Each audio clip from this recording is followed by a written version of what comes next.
que tudo é muito complicado, mas tem uma coisa de bom: só depende de você.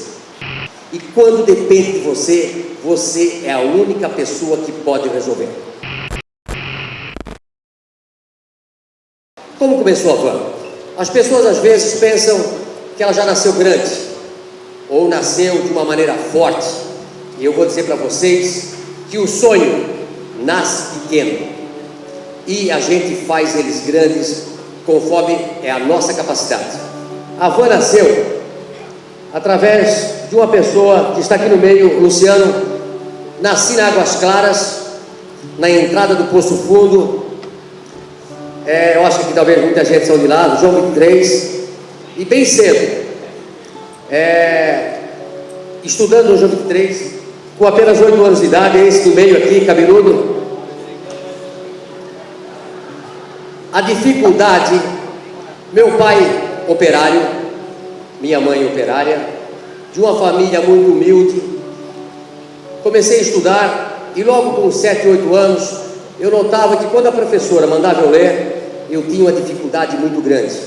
É como se eu enxergasse o que estava escrito e não entendia o que estava escrito.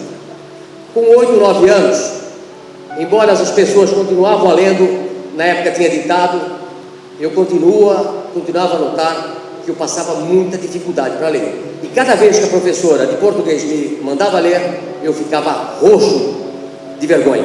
Eu não conseguiria ler. E eu pensei naquela época, qual o meu problema? Por que todo mundo consegue ler rápido e eu não consigo? O que eu fui fazer? Eu fui começar a ler tudo, gibi, jornal, revista, tudo que eu podia, porque eu queria chegar na sala de aula e não ter o constrangimento de alguém me mandar ler e eu não conseguisse. Hoje eu descobri que eu tinha um problema chamado dislexia, que é um problema que a gente só aprende a ler normalmente com 12 anos de idade. Então, na realidade, eu comecei pobre, com dificuldades, e fui superando todas as dificuldades. E por que eu quero falar isso? Por que eu quero começar da base? Porque muitas pessoas acham que as coisas têm que cair do céu, que tudo vem fácil, que tudo é muito simples para fazer. E na realidade, nós vamos notar durante a minha apresentação que tudo é muito complicado, mas tem uma coisa de bom: só depende de você. E quando depende de você, você é a única pessoa que pode resolver, ok? Não tem. Quando você tem alguma coisa que depende dos outros, você precisa que essa pessoa faça algo por você. Quando você sabe que depende só de você, você tem que mostrar a diferença, você tem que fazer as coisas acontecerem. Então, muito cedo, eu tive a escola, pai e mãe operários, estudei no João 23, comecei a ler muito, para ultrapassar as dificuldades que eu tinha. Fui líder de classe, fui presidente do Grêmio Estudantil, e com 14 anos de idade, eu montei uma cantina na escola. Com 14 anos de idade, a escola era pobre e não tinha ninguém para vender nada. Eu e um amigo meu saímos lá da Águas Claras, viemos aqui para o centro, compramos uma lata de wafer e começamos a vender na escola. Ganhamos tanto dinheiro que meses depois parava combis vendendo produtos para nós.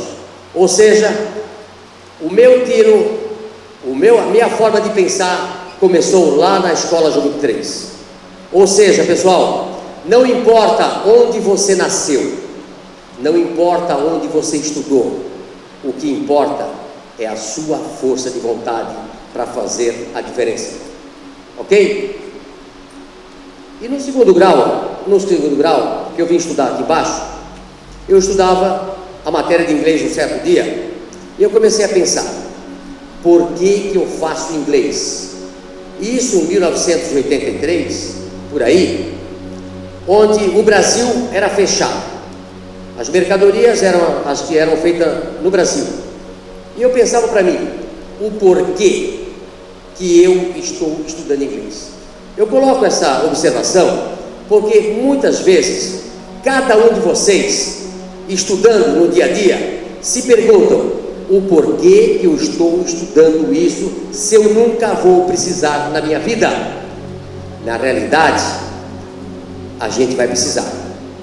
No futuro, que eu vou mostrar para vocês, fui eu um dos primeiros a viajar para o exterior, para a Coreia, para a China, para o mundo todo, a comprar produtos importados. E aí eu via a minha necessidade de fazer inglês, coisa que naquela época não se via. Então, pessoal, aproveitem cada minuto do seu estudo. Aproveite cada minuto que você tem na escola, em casa, e aprenda tudo que puder. Lá na frente, tudo você vai precisar. E por último, estudar para quê? Quando você estuda, você começa a ligar os neurônios e começa a compreender melhor as coisas. Por que eu falo isso? Na empresa que nós trabalhamos, a grande dificuldade hoje para nós mandarmos alguma coisa para os nossos colaboradores é porque eles leem e não entendem o que leem. Até comentei esses dias que nós devíamos fazer que nem a revista Cards, só mandar a foto e alguma coisa escrita. A mulherada adora ver revista Cards, não é verdade? Porque vê a foto da mulher, vê a idade e começa a se comparar. Puta, como ela está velha, né? Ou quanta plástica fez, né? Na realidade, se a gente não estudar, nós não conseguimos entender o que nós lemos. E esta é uma dificuldade que eu vejo hoje nas empresas. Pouco tempo atrás, um amigo meu que tinha confecção fez uma seleção para costureiras e ele notou que todo mundo entregou a ficha de inscrição e tinha uma lá no fundo, preocupada, cada vez mais vermelha, com alguma dúvida sobre a ficha de inscrição dela. E aí ele deixou ela escrever, ela demorou, ficou tempo pensando o que ela ia escrever. E aí no final, quando ela saiu, ele pegou a inscrição dela, da ficha de inscrição, aí estava lá, nome, endereço, cidade, sexo. Ela colocou 2 vezes, e por semana, né? Então a grande preocupação, dela, ela não tinha entendido a pergunta. Então assim, se vocês não lerem, se vocês não estudarem, se vocês não se aprimorarem, não vão conseguir nem montar uma ficha de inscrição. Não é verdade, pessoal? Vamos lá? Aqui, quando eu comecei na Renault, com 17 anos de idade, coloca lá, e eu gostaria de falar sobre isso. Como é que eu consigo subir na vida? Como é que eu consigo chegar em algum lugar? Ou eu vou montar o meu negócio, ou eu vou trabalhar numa empresa. Quando consegui um emprego, o meu primeiro emprego na fábrica Renault, eu com 17 anos pensei o seguinte: como é que eu vou ser diferente desses 2.000 colaboradores que aqui já existem? Como é que eu vou ultrapassá-los? Como é que eu vou conseguir chegar a algum lugar? Como é que eu vou surpreender o meu chefe, o meu diretor? Fazendo tudo que os outros fazem? Ficando sem trabalhar, ficando nos bolinhos, andando normalmente? Não. Eu com 17 anos pensei, eu vou ser diferente, eu vou correr em vez de andar, eu não vou ficar conversando em bolinho, eu vou surpreender todo mundo. E assim foi acontecendo. Eu, depois de 2, 3 anos trabalhando, começando na expedição, meu chefe me chamou e disse assim: Luciano, você é muito bom para ficar aqui, eu gostaria que você ficasse comigo, só que você vai ficar a vida toda aqui, eu acho que você merece subir, e você deve ir para outro lugar. E colocou eu no melhor lugar da minha vida. Fui ser vendedor, onde cada um de nós é um pouco, não importa a profissão, não importa o que faça, todos nós temos um pouco de vendedor.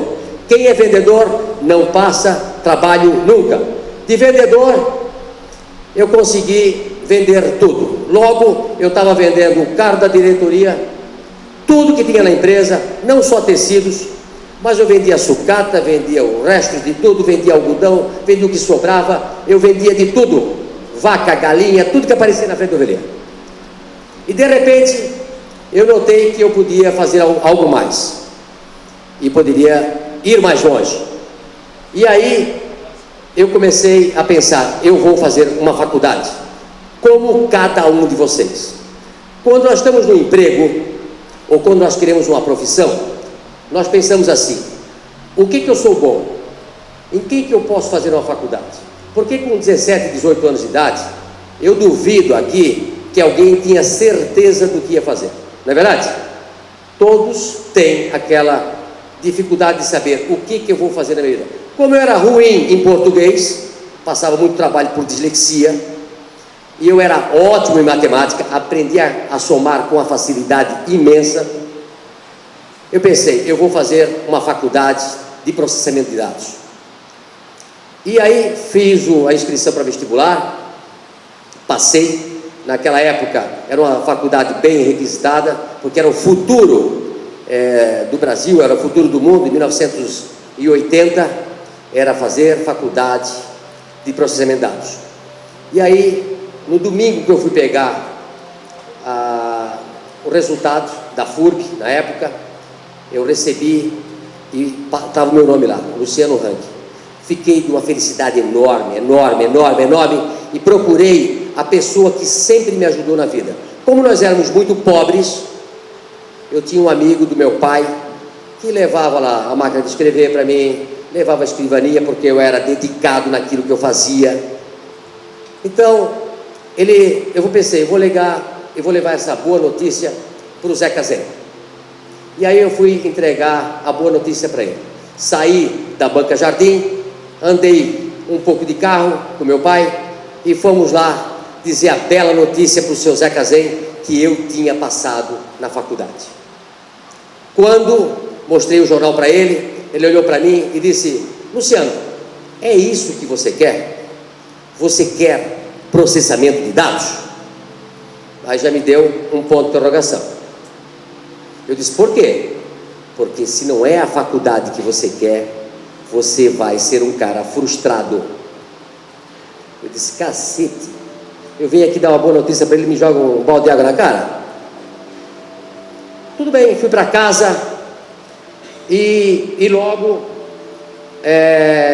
no primeiro ano de faculdade, eu cheguei a triste notícia para mim mesmo que eu estava frustrado na faculdade que estava fazendo. Ou seja, não era essa a faculdade que eu queria. Eu queria continuar como vendedor. Eu queria, embora ganhando menos, o meu pessoal trabalhava na frente e ganhava muito mais do que eu, mas eu queria continuar como vendedor, por aquilo que eu gostava, era aquilo que eu queria fazer na minha vida, e eu sabia que se eu fizesse bem feito, lá no final eu iria ganhar dinheiro.